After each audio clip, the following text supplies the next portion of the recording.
So a lot of people have been asking me to do another Tampa Bay Buccaneers mock draft. Oh, James, when are you doing the next one? James, who do you think the Bucs should take in this upcoming mock draft? Come on, James, we want to know who you're going to take. And you know what? I'm doing it. So let's go. We're doing the mock draft. It's mock draft 3.0, I believe. I haven't done a mock draft in about a month, so we're getting back into it. Let's get started.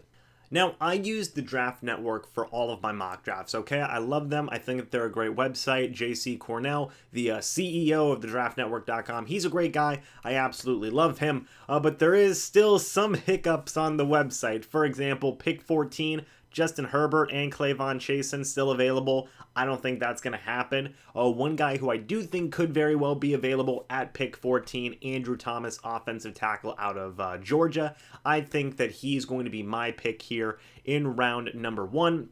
And like what I've been saying tons and tons while I've been doing these mock drafts for years now, I try and do some of the most realistic options that are available at the time. And Andrew Thomas, he's projected to be the 16th pick right now. I know I've seen some people say, oh, the Buccaneers are going to have to trade up to get one of the top 4 offensive tackles.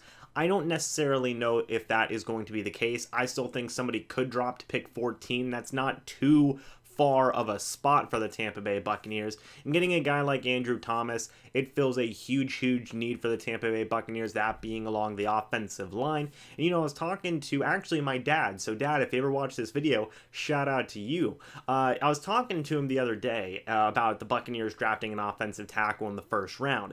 And he said to me, hey, James, that's a lot of pressure on a young rookie first round draft pick to protect Tom Brady as a starting right tackle. And that kind of made me rethink my entire life, because I thought, that's a good point, actually. That's putting a lot of pressure on a rookie tackle to say, hey kid, come protect Tom Brady. He hasn't got much time left. But the conclusion myself and my dad came to was guys from the bigger schools, they're going to be more up to the challenge than say guys from lower schools. And Andrew Thomas being from Georgia, he's going to be prepared like a pro to be ready to protect a guy like Tom Brady. And like I just said, there's a hole at right tackle. They do have Joe Haeg, who they signed in free agency, but they just let DeMar Dodson walk into free agency. So there is a little bit of a question mark there. So I'm going to be taking Andrew Thomas, offensive tackle out of Georgia, with this first pick. We're going to put him next to Alex Kapp on the offensive line, and hopefully we see some magic work.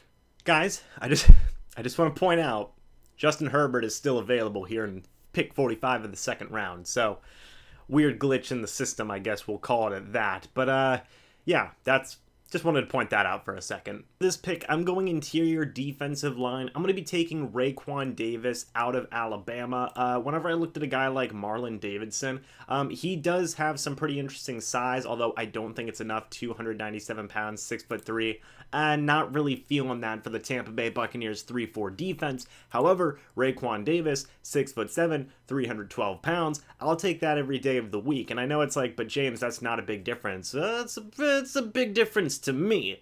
And I think that taking an interior defensive lineman in the second round is really important. I love Rashad Lawrence, and I would have taken him right here, but I've already done that in a previous mock draft. I also love Devon Hamilton as well, but I'm going to be taking Raekwon Davis here in the second round because I feel Ndamukong Suh, he's not getting any younger. He's 33 years old. They did just re-sign him to a one-year deal, although he could retire depending on what the Tampa Bay Buccaneers do in the Super Bowl and post-Super Bowl and things along those lines. Ndamukong Suh may not be with the Tampa Bay Buccaneers come next offseason. So that's why I want to take Raekwon Davis here, be the successor to Ndamukong Suh, and at the very least, he could be a potential replacement for a guy like William Golston, who the Buccaneers could free up around $5 million by getting rid of. Now, I don't think they'll get rid of William Golston. He just had a really good year for the Tampa Bay Buccaneers in the previous year, but you always want to be looking forward to the future. And I think that getting a guy like Raekwon Davis to be the successor to either Ndamukong Suh or William Golston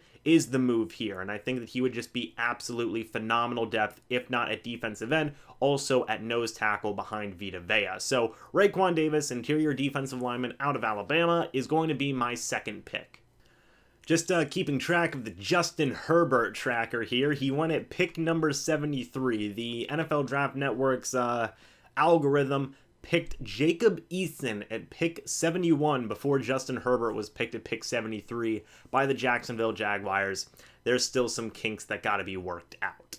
Round 3, here we are, and you know what? I'm going to do something pretty bold that I have not done in any of these mock drafts yet. I'm taking a quarterback in round 3. Now, there's only two guys who it could possibly be, Jalen Hurts or Jake Fromm. Which one is it going to be? It's going to be Jalen Hurts. I really like Jalen Hurts, 6'1", 218 pounds. The man is an absolute dog out of Oklahoma, okay? And I don't use the term dog very often, but the man gets after it, okay?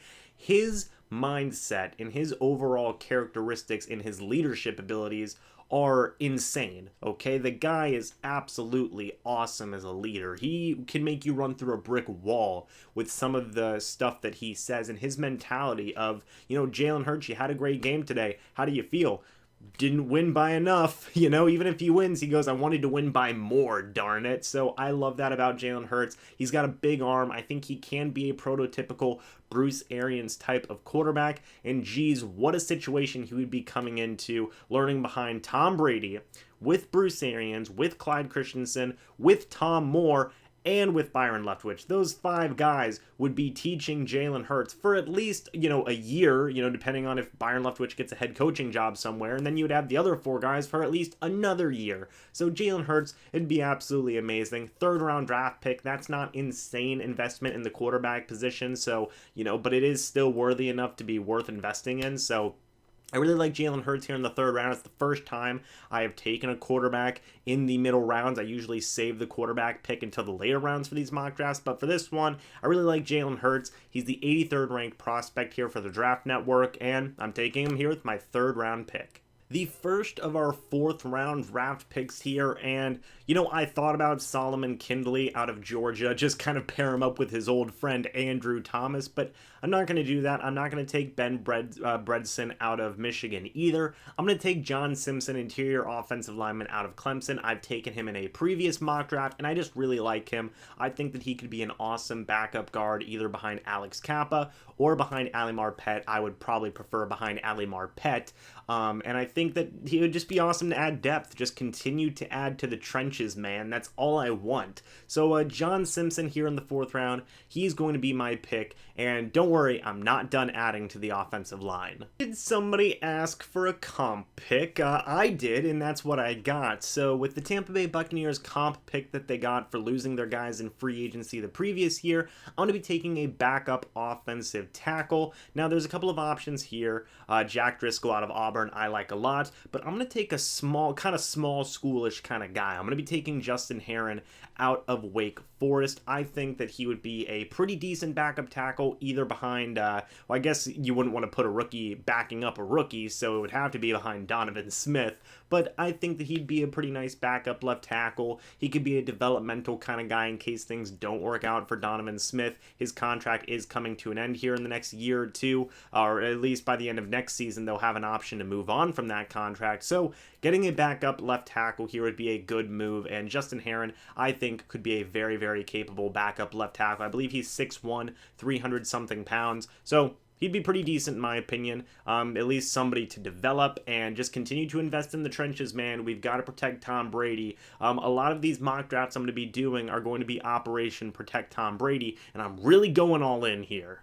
Next pick here in round number 5, I'm finally going edge rusher. I'm going to be taking Jonathan Garvin out of Miami. The Buccaneers do need to add a little bit more depth at the edge rusher position. They just lost Carl Nassib in free agency. They brought back the rest of their guys. Don't worry about that, but they did lose a couple of guys in free agency, Carl Nassib being the biggest loss, but hey, good for him. He's making some good money with the Las Vegas Raiders, but I'm going to be taking Jonathan Garvin here. The man is built like an edge rushing outside linebacker, 6'4", 250 pounds, putting him behind Shaq, JPP, and Anthony Nelson, who the Buccaneers drafted last offseason. I feel would be good for him. He's going to be learning from some very, very awesome guys and kind of just continue to build that depth, continue to build that future of the position with Jonathan Garvin, who has an insanely impressive build for a pass rushing edge linebacker. So Jonathan Garvin in the 5th round is going to be my pick. For my second to last pick here, I'm going to be going with Benjamin Victor, wide receiver out of Ohio State. Shout out to you, Logan. 6'4", 199 pounds. I had the pleasure of watching this guy practice all week at the East-West Shrine game, as well as playing in the game itself. he's awesome, okay? He's absolutely awesome. He's got some great size to him. He would be such a good addition to this wide receiver core, especially now that Tom Brady is the quarterback. He would be such an awesome developmental guy, as a big guy, outside perimeter threat kind of wide receiver. I could even see a future down the line where you have Mike Evans on one end, Benjamin Victor on the other end, and Chris Godwin in the slot, okay? I really do have a lot of faith in Benjamin Victor. He's got the size, he has got the speed as well, and I think he'd be a great developmental wide receiver, especially given the people that he is going to learn around. Benjamin Victor is my 6th round draft pick. I know people are going to freak out and say, why didn't you take a running back? And I know, I forgot to take a running back. Whoops, my bad. I don't have enough picks, guys, okay? There's a lot of stuff we got to address in terms of overall depth, but look at this, okay? I'm happy with this draft, okay? I feel that I addressed the offensive line very, very well in this draft. Andrew Thomas, John Simpson, Justin Herron, boom. You have a very young core of guys to already, throw in and add to the already pretty decent group of young to middle-aged kind of guys that you already got in there, okay? It's good. It's great. Protect Tom Brady. Raekwon Davis is going to be a great developmental piece along the defensive line with Ndamukong Suh, with William Golston, and with Vita Vea as well. I definitely love Jonathan Garvin as a developmental pass rusher with, learning with JPP, learning with Shaq Barrett, and also Anthony Nelson. I think that Jonathan Garvin, Shaq Barrett, and Anthony Nelson could be the future of the Buccaneers pass rushers. Benjamin Victor, he's a great developmental wide receiver in the 6th round. I think that he has tons of potential to be a great outside threat wide receiver. And then the big pick, the Jalen Hurts, quarterback in the 3rd round. People may scoff at that and go, oh, Jalen Hurts, come on now. But I love the kid. I think he's going to be a great quarterback. And I wanted to try something different, okay? I have never really taken a quarterback in the early rounds to mid rounds in these mock drafts, and I wanted to try something different, see what we ended up with. And yes, I didn't get a receiving back, which I know a lot of people want as a compliment to Ronald Jones, if not a running back who can start over Ronald Jones. But I felt that investing in the offensive line was really, really important. I still was able to invest in a couple of depth pieces along the defensive side of the ball. I got a developmental quarterback. I got a developmental wide receiver. Overall, I'm happy with this mock draft. Guys, that's it for this mock draft. Let me know what you thought about it down in the comment section below. I'm uploading this in between my transcript reading videos. I will have the next transcript video coming out probably tomorrow. We'll have to wait and see on that one, see when I get around to it. But guys, thank you so much for watching this video. Hope you all enjoyed. Leave your mock drafts down in the comment section below. And thanks for watching. I'll see you in the next video or the next live stream. But until then, and as always, guys, goodbye for now. And if you're new, hey, go ahead and subscribe if you're from the New England Patriots or you're following Tom Brady. Go ahead and subscribe for more Buccaneers content. But until then, and as always, guys, goodbye for now, and go Bucs.